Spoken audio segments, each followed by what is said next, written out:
Assalamualaikum teman-teman dan para penonton yang sudah mengklik video podcast ini. Saya ucapkan terima kasih karena secara tidak langsung kalian ikut berkontribusi dalam melawan perundungan. Di video podcast ini kami mengundang beberapa narasumber yang akan berbagi pengalaman mereka mengenai hal perundungan. Juga motivasi dan pesan untuk para pelajar di Indonesia untuk menghapus budaya bullying di sekolah. Karena kita, remaja keren, remaja anti bullying.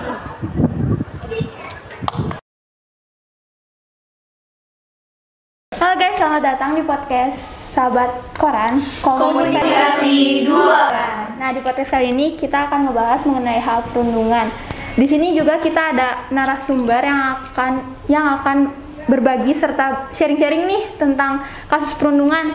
Saya Rolina Velia selaku host dan Halo, aku Kirani Sekar dan di sini sebagai host juga yang akan menemani kalian selama 10 menit ke depan. nah, kita juga bakal memperkenalkan nih kakak-kakak yang sebagai narasumber di sini. Mulai dari Kak. Ya, halo semuanya. Perkenalkan, nama aku Ihsan Alfarisi dari kelas 12 IPA 6.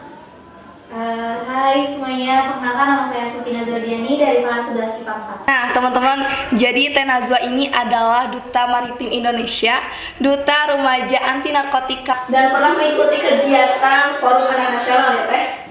Dan sekarang sedang menjalani pembinaan untuk menjadi Duta Kesehatan Mental. Wah, bakal seru nih nanti untuk ngobrol-ngobrolnya. Nah, tapi Kak Ihsan juga nggak kalah keren, dia memegang jabatan sebagai Ketua FPSA Angkatan 24 di 94 Cimahi. Nah, dia juga aktif dalam kegiatan pramukaan. Teman-teman, FPSA itu adalah ekskul yang di bidang hukum yang bertujuan membangun sikap siswa menjadi pelajar hukum. Kita udah kenal nih sama narasumber yang ada di sini. Selanjutnya kita akan memperkenalkan nama podcast kali ini adalah Dua Peran. Nah, alasan kami mengambil judul tersebut karena kita sebagai manusia secara tidak sadar pernah melakoni dua watak, yaitu sebagai korban dan pelaku dalam kasus perundungan. Nah, betul banget. Tapi sebelum kita lanjut, ada nih beberapa cuplikan mengenai artikel perundungan yang terjadi di Indonesia. Berikut adalah cuplikan artikel perundungan.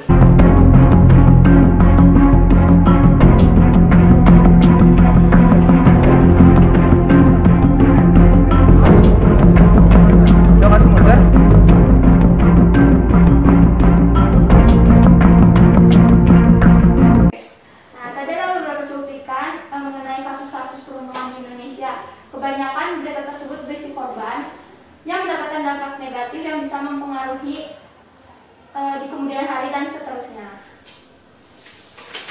Kita tentu udah akrab nih ya dengan istilah bullying ya, Kang dan Teh. Nah, jadi teman-teman sahabat koran, bullying adalah salah satu tindakan untuk mengintimidasi, menghina atau bahkan mempermalukan sang korban. Jadi kalau misalnya ada pelaku bullying di hubungan pertemanan kita bakal kerasa tuh toksiknya.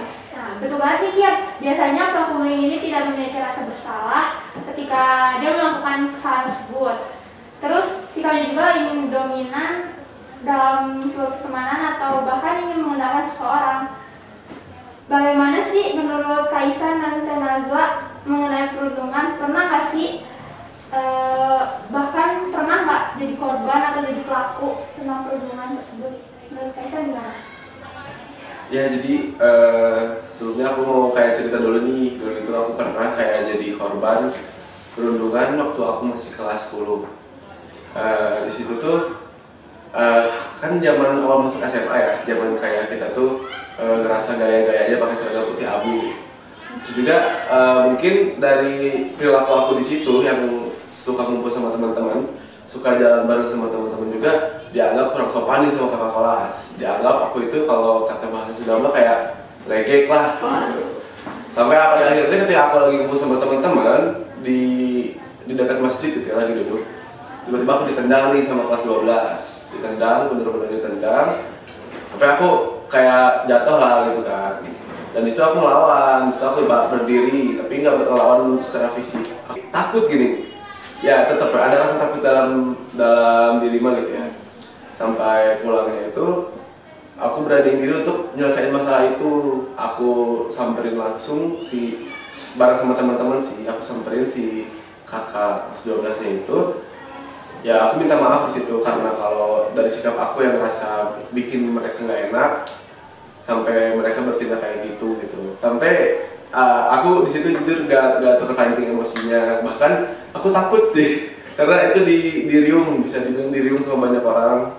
Kalau aku ribut di sini, apalagi sama kakak kelas yang belum tentu aku bisa menang gitu. Udah mah aku rusak bonyok, udah gitu aku jadi gak tenang sekolahnya. Itu kepikiran banget sih, menurut aku kena mental juga, mengganggu psikologi aku juga hari-hari berikutnya. Yang menurut aku berarti aksi perundungan ini benar-benar aksi yang sangat tidak terpuji, aksi yang sangat tidak baik untuk si sang pelaku yang akan mengakibatkan si korban menjadi sakit, yang bukan hanya sakit di fisik saja teman-teman, tapi sampai ke psikis mereka, ke kejiwaan mereka, dan juga mental mereka akan terkena. Dan untuk para si pelaku ini, mereka adalah orang-orang yang sangat berpikir pendek menurut aku, yang hanya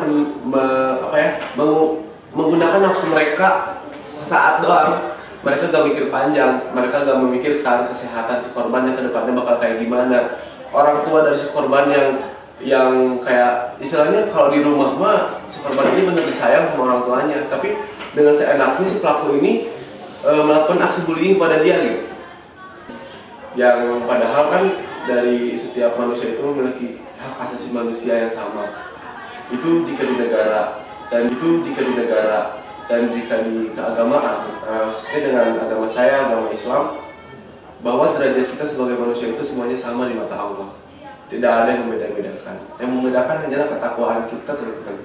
Jika kita ingin merasa lebih tinggi, jika kita ingin merasa lebih hebat dari orang lain, jangan merasa hebat tentang visi kita, tentang kemampuan kita dalam kesombongan harta dunia, tapi perlihatkanlah ketakwaan kalian kepada Tuhan kalian, kepada Allah.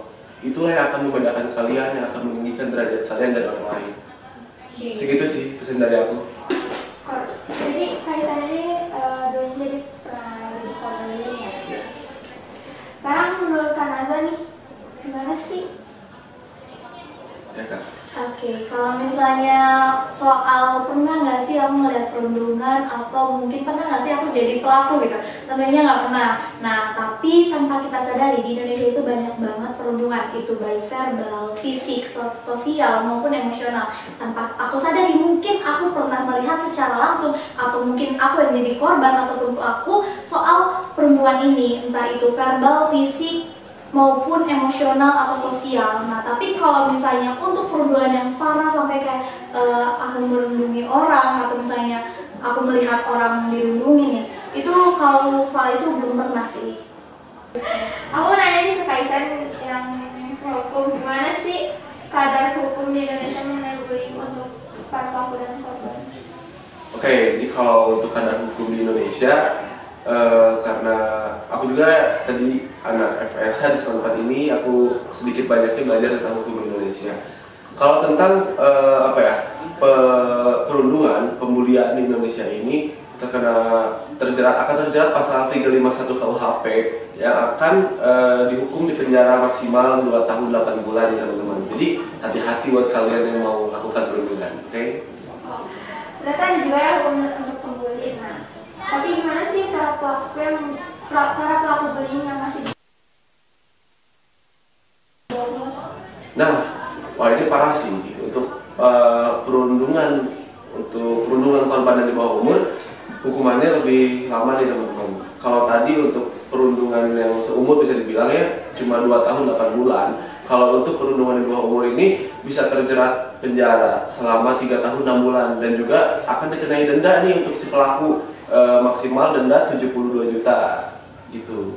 Wah, ilmu banget nih untuk kawasan hukum di Indonesia. Selanjutnya saya mau nanya nih ke Teh Nazwa. Pernah nggak sih Teteh mendapatkan curhatan dari teman tentang bullying? Terus sikap Teteh Nazwa gimana? Oke, kalau misalnya pernah nggak sih ngedengerin orang curhat tentang bullying, itu pasti tentunya pernah. Tapi mungkin itu nyambung lagi ke pertemanan yang toksik. Oke, kalau misalnya menurut aku pertemanan yang toksik itu benar-benar ngaruh banget ya di hidup kita, apalagi kita sebagai manusia itu 70% sifat kita itu ditentukan dari lingkungan kita. Oke, mungkin kalau misalnya gimana sih tanggapan aku soal kalau misalnya ada orang yang cerita tentang bullying terhadap aku. Kalau misalnya menurut aku pasti aku bakal ngasih saran sebaik-baiknya, dan mungkin saran yang terbaik adalah melawan orang tersebut, karena mungkin secara tidak langsung orang yang menjadi oknum tersebut akan sadar bahwa tindakan yang mereka lakukan itu salah. Nah, terus kalau misalnya dia tidak mampu melakukan itu, dia bisa curhat ke orang terdekat apabila dia ada di lingkungan sekolah, mungkin ke guru, wakasek, ataupun bimbingan kesiswaan. Paling itu sih kalau menurut aku. Jadi pelaku bullying itu alasan utamanya ingin mencari kesenangan diri ya kan? Iya, pasti tentunya. Nah, dan mencari perhatian yang tidak dia dapatkan di rumah atau di tempat dia berada. Nah, aku mulai penasaran nih tentang kegiatan Forum Anak Nasional yang diikuti oleh Tenazo. Boleh nih ceritain dikit? Boleh dong. Nah, bukan dulu sih, bahkan bulan kemarin itu sempat dapat undangan bahwa mengikuti kayak sharing bersama duta Forum Anak Nasional. Nah, di sini kita belajar tentang apa sih bully, macam-macam bully itu ternyata banyak, dan gimana sih cara kita nanggapin bullying tersebut.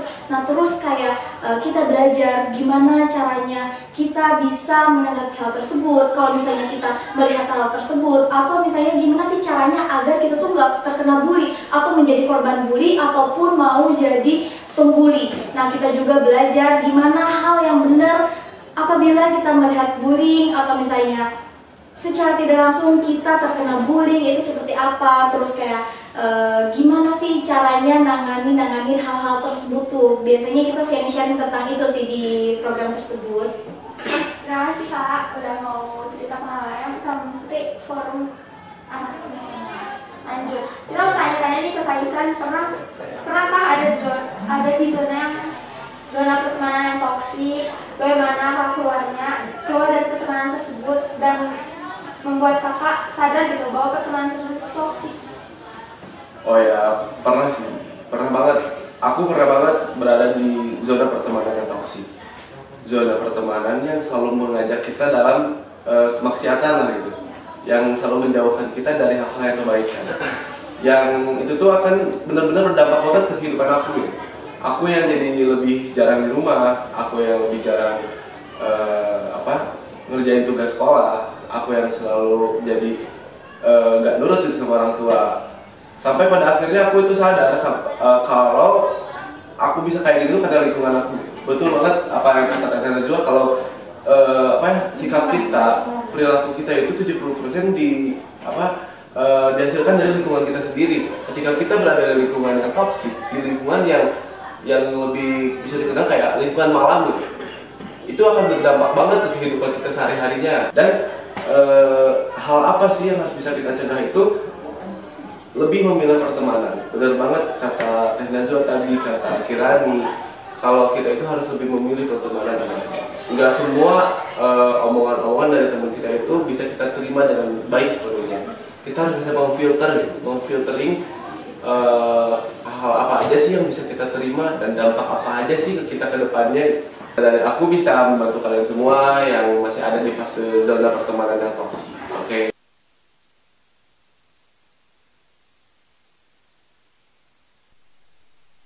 Kalian harus berani speak up gitu. Kalian berani mengungkapkan. Jangan takut, jangan merasa terancam. Jika kalian merasa terancam, kalian bisa lapor. Yang kata Teh Najwa tadi, bisa lapor kepada teman-teman sekitar, kepada guru BK. Untuk apa? Ya untuk si pelaku itu jerak, si pelaku itu bisa ditindaklanjuti lebih dalam lagi gitu, biar nggak usah melanjutkan aksi-aksi perundungan selanjutnya. Begitu teman-teman. Itu dari aku. Oke, selanjutnya nih. Oke, kalau misalnya dari aku pesannya mungkin bener banget tadi kata Kak Isan bahwa kita harus berani speak up. Oke, mungkin langsung aja ke motivasinya. Kuat itu orang yang berani membela dirinya sendiri. Orang yang paling kuat adalah orang yang berani membela dirinya orang lain. Nah, jadi pesan aku kalau misalnya kalian ada temen nih ngelihat atau perundungan apa gimana, kalian bantu semaksimal mungkin. Kalau kalian tidak berani menegur oknum itu secara langsung, mungkin kalian bisa melaporkan ke pihak yang lebih berwajib, yang lebih bertanggung jawab soal hal tersebut. Oke.